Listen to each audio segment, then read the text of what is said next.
ಇನ್ನು ತಮಿಳುನಾಡು ನೋಂದಣಿಯ ಲಾರಿ ಮೇಲೆ ಕಲ್ಲು ತೂರಾಟ ನಡೆದಿರುವ ಘಟನೆ ಧಾರವಾಡ ತಾಲೂಕಿನ ನರೇಂದ್ರ ಬೈಪಾಸ್ ಬಳಿಯಲ್ಲಿ ನಡೆದಿದೆ. ಲಾರಿಯ ಗಾಜನ್ನ ಸಂಪೂರ್ಣವಾಗಿ ಪ್ರತಿಭಟನಾಕಾರರು ಪುಡಿ ಪುಡಿಗಟ್ಟಿದ್ದಾರೆ.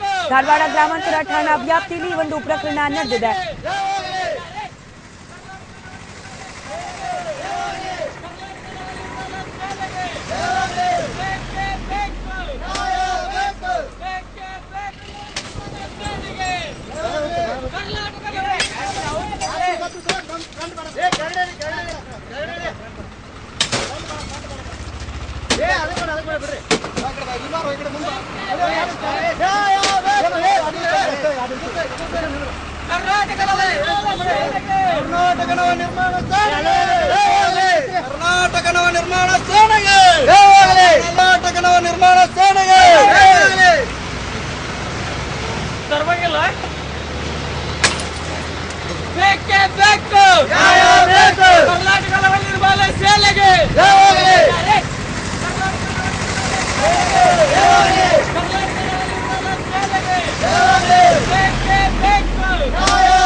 ಇತ್ತ ಹಾಸನದಲ್ಲೂ ಕೂಡ ಇಂಥದ್ದೇ ಪರಿಸ್ಥಿತಿ ನಿರ್ಮಾಣವಾಗಿದೆ. ತಮಿಳುನಾಡಿನಲ್ಲಿ ಕನ್ನಡಿಗರ ಮೇಲೆ ನಡೀತಾ ಇರುವ ದೌರ್ಜನ್ಯವನ್ನ ಖಂಡಿಸಿ ಕರವೇ ಕಾರ್ಯಕರ್ತರು ತಮಿಳುನಾಡು ಮೂಲದ ಕಂಪನಿಗಳ ಮುಂದೆ ಪ್ರತಿಭಟನೆಯನ್ನ ಮಾಡಿದ್ರು. ಜೊತೆಗೆ ಹಾಸನ ಹೊರವಲಯದಲ್ಲಿರುವ ಕಂಪನಿಗಳ ಮುಂದೆ ಟೈರ್ಗೆ ಬೆಂಕಿ ಹಾಕಿ ತಮ್ಮ ಆಕ್ರೋಶವನ್ನ ವ್ಯಕ್ತಪಡಿಸಿದ್ರು. ಕೆಲ ಕನ್ನಡ ಪರ ಸಂಘಟನೆಗಳು ಹಾಸನ ಸಕಲೇಶಪುರ ಮಾರ್ಗದಲ್ಲಿ ನಿಂತಿದ್ದ ತಮಿಳುನಾಡು ಮೂಲದ ಲಾರಿಗಳ ಮೇಲೆ ಕಲ್ಲು ತೂರಾಟ ನಡೆಸಿ ಲಾರಿಗಳನ್ನ ಜಖಂಗೊಳಿಸಿದ್ದಾರೆ. ನಂತರ ತಮಿಳುನಾಡಿನಲ್ಲಿ ಎಲ್ಲಿವರೆಗೂ ಕನ್ನಡಿಗರ ಮೇಲೆ ದೌರ್ಜನ್ಯ ನಿಲ್ಲೋದಿಲ್ವೋ ಅಲ್ಲಿವರೆಗೂ ಇದೇ ರೀತಿ ದಾಳಿ ಮಾಡ್ತೇವೆ ಅಂತ ತಮಿಳುನಾಡಿನ ಸರ್ಕಾರಕ್ಕೆ ಕನ್ನಡ ಪರ ಸಂಘಟನೆಗಳು ಎಚ್ಚರಿಕೆಯ ಸಂದೇಶವನ್ನ ಕೂಡ ಈ ಸಂದರ್ಭದಲ್ಲಿ ರವಾನಿಸುವ ಪ್ರಯತ್ನ ಮಾಡ್ತಾ ಇವೆ.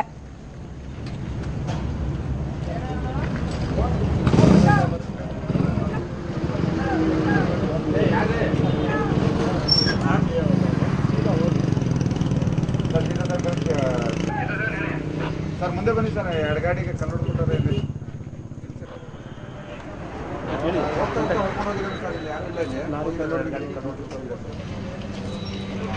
ದೃಶ್ಯದಲ್ಲಿ ಗಮನಿಸ್ತಾ ಇದ್ರಿ, ಹಾಸನದಲ್ಲೂ ಕೂಡ ತಮಿಳುನಾಡು ನೋಂದಣಿ ಹೊಂದಿರುವ ಲಾರಿಗಳ ಮೇಲೆ ಕಲ್ಲು ತೂರಾಟವನ್ನ ನಡೆಸಲಾಗಿದೆ. ಜೊತೆಗೆ ಕೆಲ ಕನ್ನಡ ಪರ ಸಂಘಟನೆಗಳು ತಮಿಳುನಾಡಿನಲ್ಲಿ ಎಲ್ಲಿವರೆಗೂ ಕನ್ನಡಿಗರ ಮೇಲಿನ ದೌರ್ಜನ್ಯ ನಿಲ್ಲೋದಿಲ್ವೋ ಅಲ್ಲಿವರೆಗೂ ಇದೇ ರೀತಿಯಾದ ದಾಳಿಯನ್ನ ಮುಂದುವರಿಸ್ತೀವಿ ಅನ್ನೋ ಸಂದೇಶವನ್ನ ಕೂಡ ರವಾನೆ ಮಾಡ್ತಿದ್ದಾರೆ. ಮೊದಲಿಗೆ ಕೆಲ ತಮಿಳುನಾಡು ಮೂಲದ ಕಂಪನಿಗಳ ಮುಂದೆ ಪ್ರತಿಭಟನೆಯನ್ನ ನಡೆಸಲಾಯಿತು ಕನ್ನಡ ಪರ ಸಂಘಟನೆಗಳಿಂದ. ನಂತರ ಹಾಸನ ಹೊರವಲಯದಲ್ಲಿರುವ ಕಂಪನಿಗಳ ಮುಂದೆ ಟೈರ್ಗೆ ಬೆಂಕಿ ಹಾಕಿ ತಮ್ಮ ಆಕ್ರೋಶವನ್ನ ವ್ಯಕ್ತಪಡಿಸಿದ್ರು.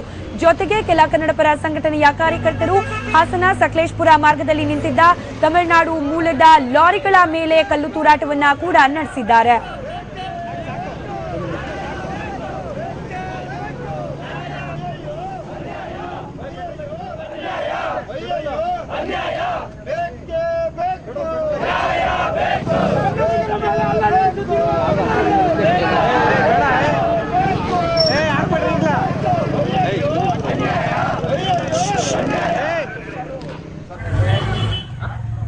ಇನ್ನು ತಮಿಳುನಾಡು ಸರ್ಕಾರದ ಧೋರಣೆ ವಿರುದ್ಧ ಆಕ್ರೋಶ ವ್ಯಕ್ತವಾಗ್ತಾ ಇದೆ. ಮೈಸೂರಿನಲ್ಲೂ ಕೂಡ ಈ ಆಕ್ರೋಶ ಒಂದು ಮುಗಿಲು ಮುಟ್ಟಿದೆ ಅಂತ ಹೇಳಿದ್ರು ಕೂಡ ತಪ್ಪಾಗ್ಲಿಕ್ಕಿಲ್ಲ. ದೃಶ್ಯದಲ್ಲಿ ಗಮನಿಸ್ತಾ ಇದ್ದೀರಿ, ರಜನಿ ಫೋಟೋ ಇರುವ ಭಾವಚಿತ್ರ ಹರಿದು ತಮ್ಮ ಆಕ್ರೋಶವನ್ನ ವ್ಯಕ್ತಪಡಿಸಿದ್ದಾರೆ ಪ್ರತಿಭಟನಾಕಾರರು. ಮೈಸೂರು ನಗರದ ರಾಮಸ್ವಾಮಿ ವೃತ್ತದಲ್ಲಿ ಘಟನೆ ನಡೆದಿದೆ.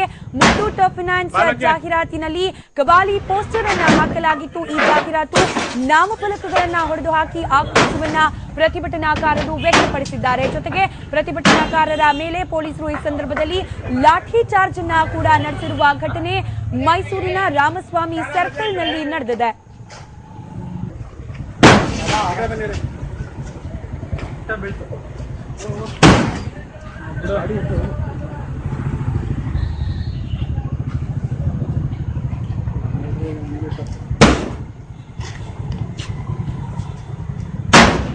ಬಾಲಕ್ಕೆ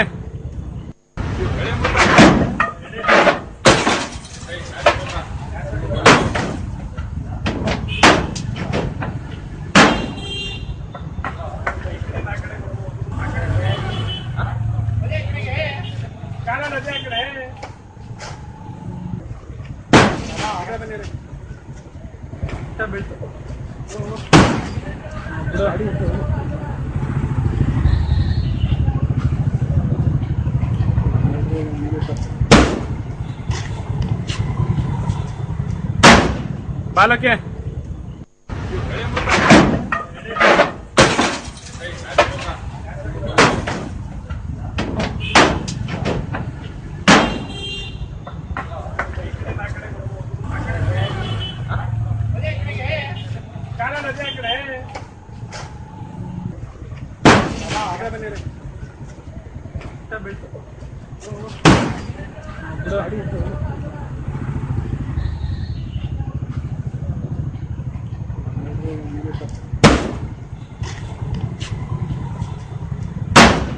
ಬಾಲಕ್ಕೆ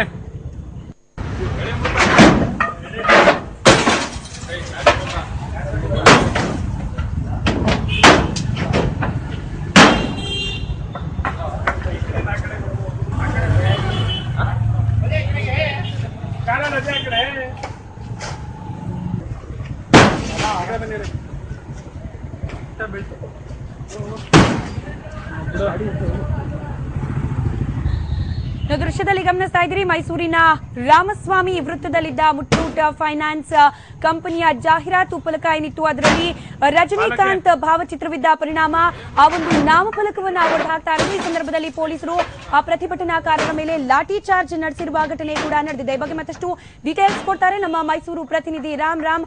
ಮೈಸೂರಿನಲ್ಲೂ ಕೂಡ ಕಾವೇರಿ ಕಿಚ್ಚು ಹೆಚ್ಚಾಗಿ ಕಂಡು ಬರ್ತಾ ಇರೋದು. ರಾಮಸ್ವಾಮಿ ಸರ್ಕಲ್ನಲ್ಲಿ ರಜನಿ ಭಾವಚಿತ್ರವಿದ್ದ ಒಂದು ನಾಮಫಲಕವನ್ನ ಹೊರದಾಕಿರುವ ಘಟನೆ ನಡೆದಿರೋದು. ಏನಿದೆ ಡೀಟೇಲ್ಸ್ ಈ ಬಗ್ಗೆ? ರಾಜ್ಯದಿಂದ ತಮಿಳುನಾಡಿಗೆ ಇರೋದು ಒಂದು ಕಡೆ ಆದ್ರೆ ತಮಿಳುನಾಡಲ್ಲಿ ಕನ್ನಡಿಗರ ಮೇಲೆ ನಡೆತಾ ಇರುವಂತಹ ದೌರ್ಜನ್ಯವನ್ನ ಖಂಡಿಸಿ ಮೈಸೂರಿನಲ್ಲಿ ಸಾಕಷ್ಟು ಪ್ರತಿಭಟನೆಗಳು ನಡೆತಾ ಇವೆ. ಈ ಪ್ರತಿಭಟನಾ ವೇಳೆ ಪ್ರತಿಭಟನಾಕಾರರ ಆಕ್ರೋಶ ಮುಗಿಲು ಮುಟ್ಟಿದೆ ಅಂತಾನೆ ಹೇಳ್ಬೋದು. ಬೆಳಗಿನಲ್ಲೂ ಸಹ ಸಾಕಷ್ಟು ವಿವಿಧ ಭಾಗಗಳಲ್ಲಿ ಪ್ರತಿಭಟನೆ ನಡೆತಾ ಇದ್ದಾರೆ. ಈಗ ಮೈಸೂರಿನ ರಾಮಸ್ವಾಮಿ ವೃತ್ತದಲ್ಲಿರುವಂತಹ ಮುತ್ತೂಟ್ ಫೈನಾನ್ಸ್ಗೆ ಸೇರಿದಂತಹ ಒಂದು ಜಾಹೀರಾತು ಫಲಕವನ್ನ ಪ್ರತಿಭಟನಾಕಾರರು ಹೊರಹಾಕಿದ್ರು. ಅದರಲ್ಲಿ ರಜನಿ ಕಬಾಲಿಯ ಒಂದು ಪೋಸ್ಟರ್ ಸಹ ಇತ್ತು.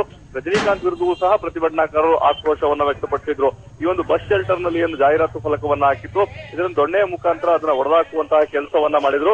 ಅಷ್ಟೇ ಅಲ್ಲ, ಅಲ್ಲಿದ್ದಂತಹ ಗಾಜುಗಳನ್ನು ಸಹ ಪುಡಿ ಮಾಡಿದ್ರು. ಸ್ಥಳಕ್ಕೆ ಬಂದಂತಹ ಪೊಲೀಸರು ಪ್ರತಿಭಟನಾಕಾರರನ್ನ ಅಲ್ಲಿಂದ ಚಿತ್ರದಲ್ಲಿ ಯಶಸ್ವಿಯಾಗಿದ್ರು. ಈಗ ಸ್ಥಳದಲ್ಲಿ ಇನ್ನೂ ಸಹ ಬಿಗುವಿನ ವಾತಾವರಣ ಇದೆ. ಅಷ್ಟೇ ಅಲ್ಲ, ಪ್ರಮುಖವಾಗಿ ಮೈಸೂರು ನಂಜನಗೂಡು ರಸ್ತೆಯಲ್ಲಿರುವಂತಹ ಬಂಡಿಪಾಳ್ಯದಲ್ಲಿ ಒಂದು ಬಿಗಿ ಬಂದೋಬಸ್ತ್ ಅನ್ನ ಪೊಲೀಸರು ಮಾಡಿದ್ದಾರೆ. ಯಾಕಂದ್ರೆ ಬೆಳಗಿನಿಂದಲೂ ಸಹ ಸಾಕಷ್ಟು ಸಂಖ್ಯೆಯಲ್ಲಿ ಪ್ರತಿಭಟನಾಕಾರರು ಬಂಡಿಪಾಳ್ಯದ ಬಳಿ ತೆರಳಿದ್ರು. ಒಂದು ಲಾರಿಯನ್ನ ಏನು ತಮಿಳುನಾಡಿಗೆ ಸೇರಿದಂತಹ ಒಂದು ಲಾರಿಯನ್ನ ಸುಟ್ಟು ಹಾಕಿದ್ರು. ತದನಂತರ ಮತ್ತೊಂದು ಲಾರಿಯನ್ನು ಸಹ ಸುಟ್ಟು ಹಾಕುವಂತಹ ಒಂದು ಪ್ರಯತ್ನವನ್ನ ಮಾಡ್ತಾ ಇದ್ರು. ಆ ಸಂದರ್ಭದಲ್ಲಿ ಸ್ಥಳಕ್ಕೆ ಆಗಮಿಸಿದಂತಹ ಪೊಲೀಸರು ಪ್ರತಿಭಟನಾಕಾರರನ್ನ ಚಿತ್ರಿಸಲು ಲಾಠಿ ಪ್ರಹಾರವನ್ನ ನಡೆಸಿದ್ರು. ಈ ಲಾಠಿ ಪ್ರಹಾರ ನಡೆಸುವಂತಹ ವೇಳೆಯೂ ಸಹ ಪ್ರತಿಭಟನಾಕಾರರು ಪೊಲೀಸರ ವಿರುದ್ಧ ತಿರುಗಿ ಬಿದ್ದಿದ್ರು. ಅವರ ವಿರುದ್ಧ ಮಾತಿನ ಚಕಮಕಿ ಸಹ ನಡೆಸಿದ್ರು. ನಮ್ಮ ರಾಜ್ಯದ ಜನರಿಗೆ ತಮಿಳುನಾಡಲ್ಲಿ ಹಲ್ಲೆ ಆಗ್ತಾ ಇದೆ, ನೀವು ಯಾರೂ ಸಹ ಅದನ್ನು ತಡೆಯುವಂತ ಪ್ರಯತ್ನ ಮಾಡ್ತಿಲ್ಲ, ನಾವು ಪ್ರತಿಭಟನೆಯನ್ನ ಮಾಡ್ತಾ ಇದ್ದೇವೆ, ನಮ್ಮನ್ನ ಹತ್ತಿಕ್ಕುವಂತ ಕೆಲಸ ಮಾಡ್ತಾ ಇದ್ದಾರೆ ಅಂತೇಳಿ ಆಕ್ರೋಶವನ್ನ ವ್ಯಕ್ತಪಡಿಸಿದ್ರು. ಅಷ್ಟೇ ಅಲ್ಲ, ಸಾಕಷ್ಟು ಕಡೆಗಳಲ್ಲಿ ಮೈಸೂರಿನಲ್ಲಿ ಈಗಲೂ ಸಹ ಪ್ರತಿಭಟನೆ ಮುಂದುವರೆದಿದೆ. ಮೈಸೂರಿಗೆ ಒಂದು ರೀತಿ ಬೂದಿ ಮುಚ್ಚಿದ ಕೆಂಡದಂತಿದೆ. ಪೊಲೀಸರಿಗೆ ಇದು ಸಾಕಷ್ಟು ತಲೆನೋವಾಗ್ತಾ ಇದೆ. ಒಂದು ಕಡೆಯಿಂದ ಪ್ರತಿಭಟನಾಕಾರರನ್ನ ಚದುರಿಸಿದ್ರೆ ಮತ್ತೊಂದು ಕಡೆ ಹೋಗಿ ಅಲ್ಲಿ ಸಾಕಷ್ಟು ಅನಾಹುತ ಮಾಡುವಂತ ಕೆಲಸವನ್ನ ಪ್ರತಿಭಟನಾಕಾರರು ಈಗ ಮಾಡ್ತಾ ಇದ್ದಾರೆ. ಸ್ಮಿತಾ, ಧನ್ಯವಾದ ರಾಮ ಮಾಹಿತಿಗಾಗಿ.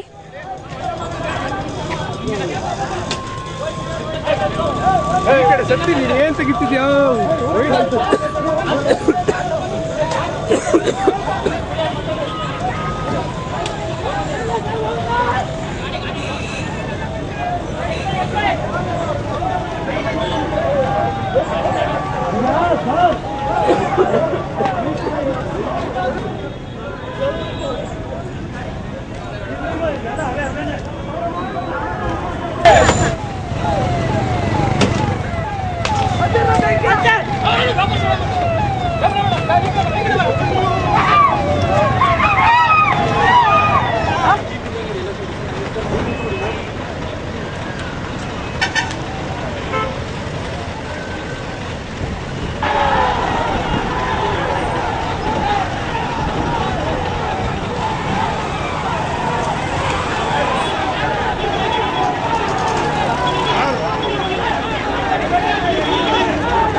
ಗಮನಿಸ್ತಾ ಇದ್ವಿ, ಮೈಸೂರಿನಲ್ಲೂ ಕೂಡ ಕಾವೇರಿಯ ಕಿಚ್ಚು ತೀವ್ರ ಸ್ವರೂಪವನ್ನ ಪಡೆದುಕೊಳ್ತಾ ಇದೆ. ಪ್ರತಿಭಟನೆಯನ್ನ ನಡೆಸ್ತಾ ಇದ್ದ ಪ್ರತಿಭಟನಾಕಾರರನ್ನ ನಿಯಂತ್ರಿಸುವ ಸಲುವಾಗಿ ಪೊಲೀಸರು ಲಾಠಿ ಚಾರ್ಜ್ ಅನ್ನ ಕೂಡ ಮಾಡಿರುವುದನ್ನ ಗಮನಿಸಬಹುದಾಗಿದೆ. ಮತ್ತೊಂದು ಕಡೆ ಮುತ್ತೂಟ್ ಫೈನಾನ್ಸ್ ಕಂಪನಿಯ ಜಾಹೀರಾತು ಫಲಕದಲ್ಲಿ ತಮಿಳು ನಟ ರಜನಿಕಾಂತ್ ಅವರ ಭಾವಚಿತ್ರವಿದ್ದ ಸಲುವಾಗಿ ಆ ಒಂದು ನಾಮಫಲಕವನ್ನ ಹಾಗೆ ಅಡ್ವರ್ಟೈಸ್ಮೆಂಟ್ ಬೋರ್ಡ್ ಅನ್ನ ಒಡೆದು ಹಾಕುವ ಒಂದು ಘಟನೆ ಕೂಡ ಮೈಸೂರಿನ ರಾಮಸ್ವಾಮಿ ಸರ್ಕಲ್ ನಲ್ಲಿ ನಡೆದಿದ್ದು. ಇನ್ನು ತಮಿಳುನಾಡು ನೋಂದಣಿ ಹೊಂದಿರುವ ವಾಹನಗಳ ಮೇಲೇನು ಹಲ್ಲೆಯನ್ನ ನಡೆಸಲಾಗ್ತಾ ಇತ್ತು. ಪ್ರತಿಭಟನಾಕಾರರನ್ನ ಪೊಲೀಸರು ಲಾಠಿ ಚಾರ್ಜ್ ಮಾಡುವ ಮೂಲಕ ಚದುರಿಸುವ ಪ್ರಯತ್ನವನ್ನ ಕೂಡ ಮಾಡಿದ್ರು. ಮೈಸೂರಿನಲ್ಲಿ ಪ್ರತಿಭಟನೆಯ ಕಾವು ತೀವ್ರ ಸ್ವರೂಪವನ್ನ ಪಡೆದುಕೊಳ್ತಾ ಸಾಗ್ತಾ ಇದೆ.